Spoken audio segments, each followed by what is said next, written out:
ইরানে আবারও উত্তাল পরিস্থিতি। তীব্র অর্থনৈতিক সংকট, লাগামহীন মূল্যস্ফীতি ও মুদ্রার ভয়াবহ পতনের জেরে দেশ জুড়ে ছড়িয়ে পড়েছে সরকার বিরোধী বিক্ষোভ। সরকারি হিসাব অনুযায়ী মূল্যস্ফীতি 40% কাছাকাছি হলেও স্বাধীন বিশ্লেষকদের মতে বাস্তবে তা আরও বেশি। ধীরে ধীরে এই আন্দোলন রূপ নিচ্ছে রাজনৈতিক অস্থিরতায়। তেহরান সহ ইস্পাহান, সিরাজ, মাশহাদ ও তাবরিজের মতো বড় শহরগুলোতে রাস্তায় নেমেছে সাধারণ মানুষ।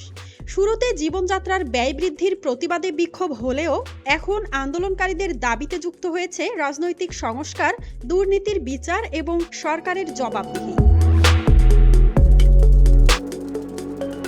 বর্তমানে ইরানের মুদ্রা রিয়ালের মান ইতিহাসের সর্বনিম্ন পর্যায়ে পৌঁছেছে। বাজারে $1 কিনতে লাগছে প্রায় 14 থেকে 15 লাখ রিয়াল। খাদ্য, জ্বালানি ও নিত্য প্রয়োজনীয় পণ্যের দাম সাধারণ মানুষের নাগালের বাইরে চলে যাওয়ায় ক্ষোভ আরও বাড়ছে।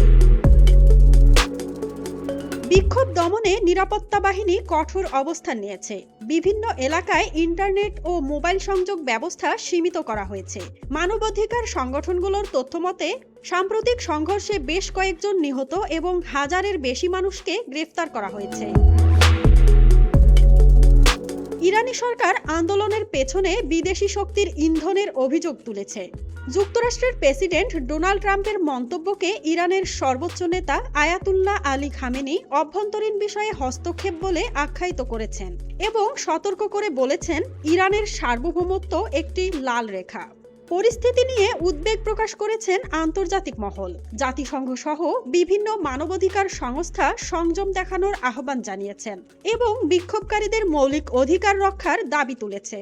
সব মিলিয়ে ইরান এখন গভীর রাজনৈতিক, অর্থনৈতিক ও সামাজিক সংকটের মুখে। পরিস্থিতি কোন দিকে মোড় নেয় তা শুধু ইরান নয়, গোটা মধ্যপ্রাচ্যের রাজনীতিতেই প্রভাব ফেলতে পারে। সেদিকেই তাকিয়ে রয়েছে বিশ্ব। মাঝহাবিন মৌ, ডেস্ক রিপোর্ট, RNB নিউজ।